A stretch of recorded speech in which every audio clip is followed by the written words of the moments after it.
Today I fucked up by removing part of my own body. Guys, I have a saga I must tell you about. It all started around 15 years ago. I woke up one morning and went to use the restroom.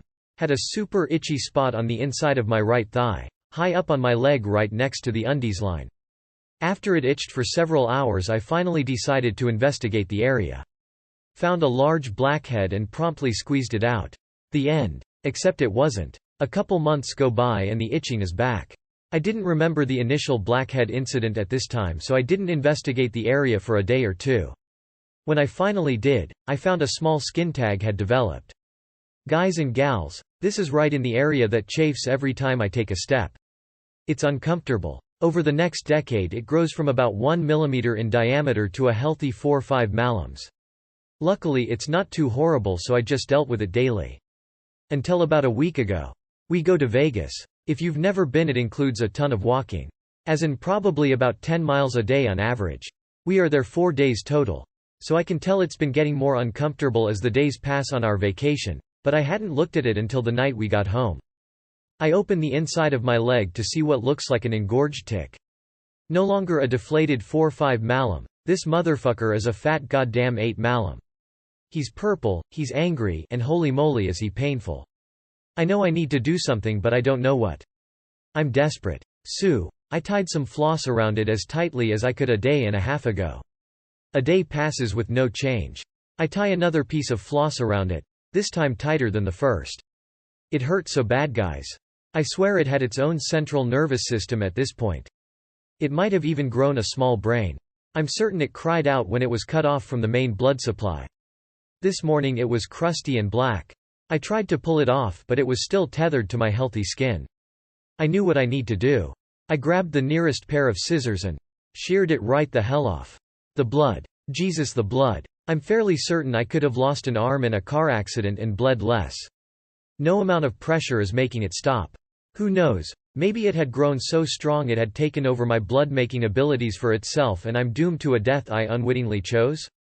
I'll know soon enough. For now though, it's in the trash.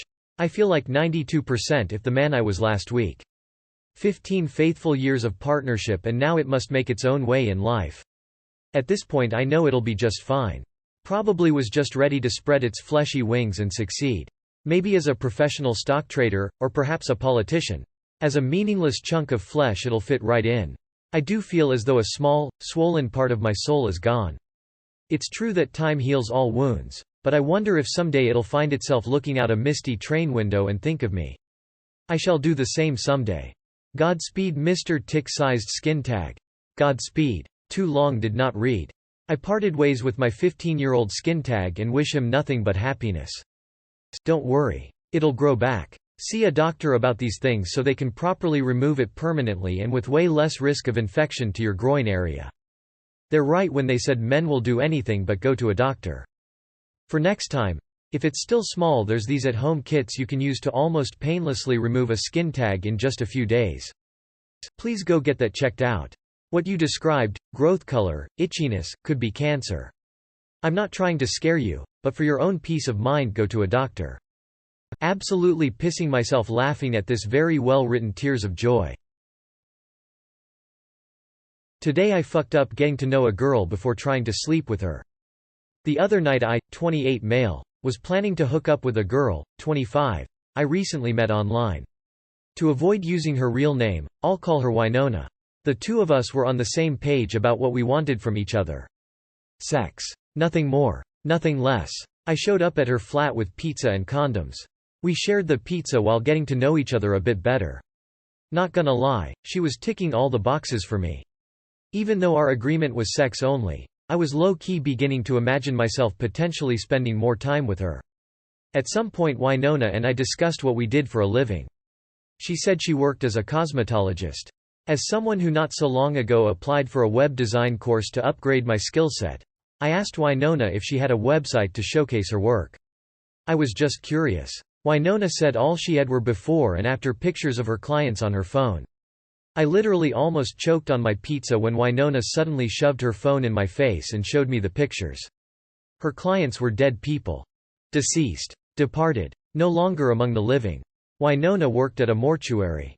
I did my best not to show how uncomfortable I was because Winona seemed to have zero awareness of how weird it was to show those pictures to people without warning, especially in the middle of a meal. What made it even more disturbing was the fact that Winona was in the before and after photos, posing next to the dead bodies. In all the before photos she looked like she was pretending to be sad, whereas in every after photo she looked like she got exposed to Joker venom. It got worse though. One of her clients was her dead grandmother, whose after photo actually looked worse than her before photo. No offense to Winona, but her makeup made Granny look like Beetlejuice. I was unable to have sex with Winona after the catalog of corpses. We tried, but I struggled to get hard. I apologized and said I was nervous because she was so hot or whatever, but the real reason behind my performance issues was the fact that I was seeing the faces of dead people in my head instead of the titties in front of my eyes. Winona was understanding. In fact, she thanked me for offering to design her website. I never offered to design anything, but the vibe between us was awkward enough, so I pretended to know what she was talking about before calling it a night and saying goodbye. The following morning Winona sent me a link with dozens of before and after photos of dead people to help me visualize the look of her non-existent website. Sigh. TLR, I almost hooked up with a girl who applied makeup on dead people for a living and had no problem showing me the before and after pictures moments before we were supposed to have sex, which was longer an option because I struggled to get hard due to the plethora of dead people's faces flashing before my eyes during foreplay. Had a step-second cousin who is a mortician. Showed me a photo of his work. I think it takes a lot of heart to do that work and try to make people's loved ones look good. Dude was also really fun and funny. So romance is dead after all. Mortician in the streets, freak show in the sheets. What sort of pizza was it? Did you ask her body count? Today I fucked up by calling my sister's future mother-in-law a rotten old bag. Today I fucked up for calling my sister's future mother-in-law names and ruining her party. My 23F sister, 28F, has always been a pushover. I love her to death, but it's sometimes frustrating how she lets people, even strangers, walk all over her.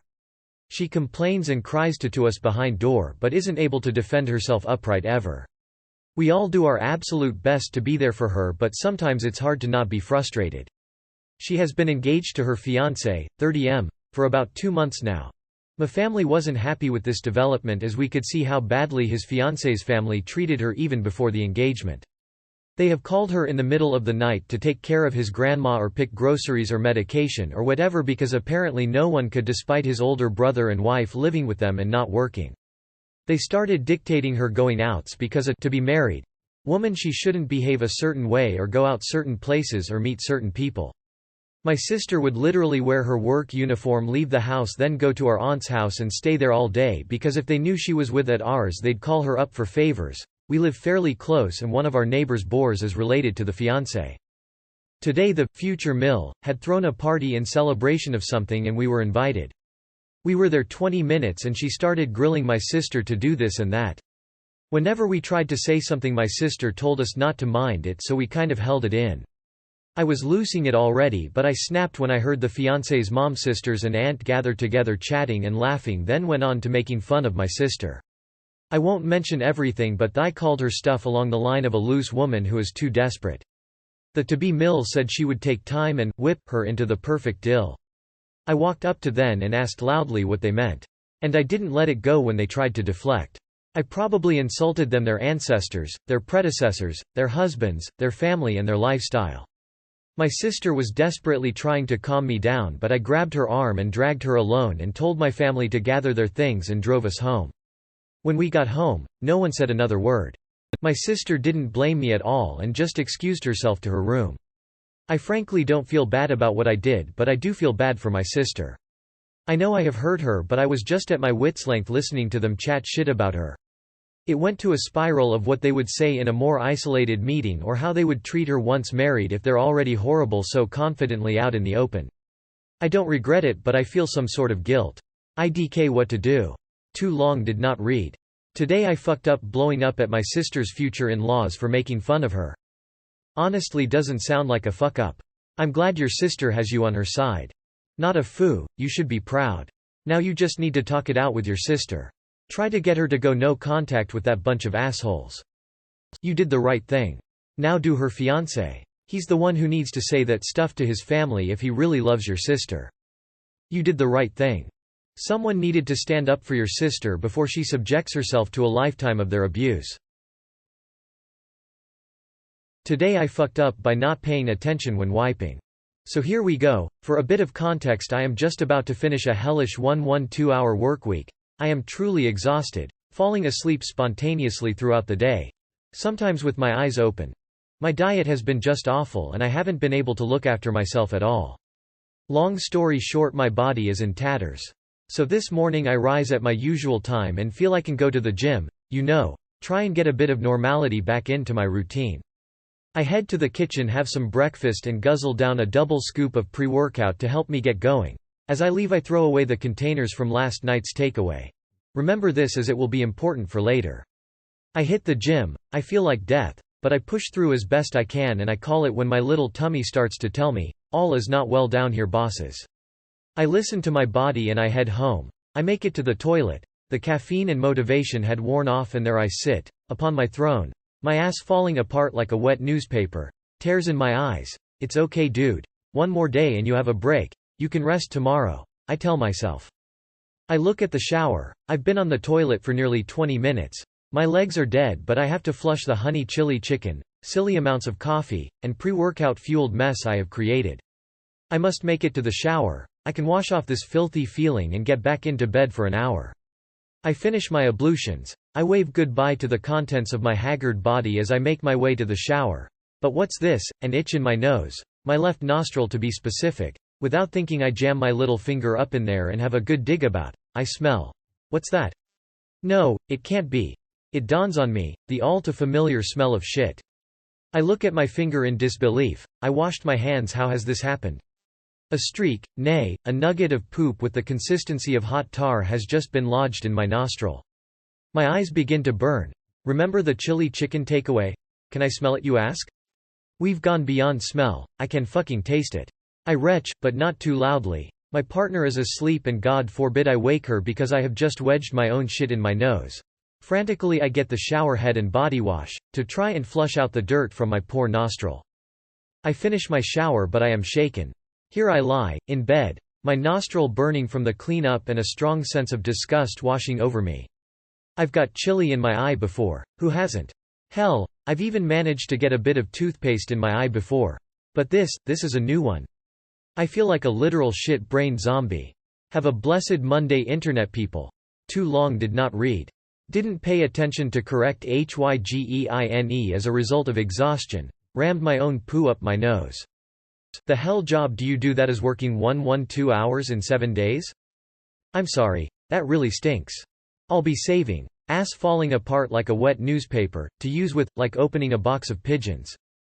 Your head is up, you ass, and your ass is up your head. Slow down and take care of yourself, friend. Your illustration of the accident is so good that it made me physically cringe just by imagining it. The good thing is, you probably won't experience it again. 'Cause surely you learned a lifelong lesson from this, right?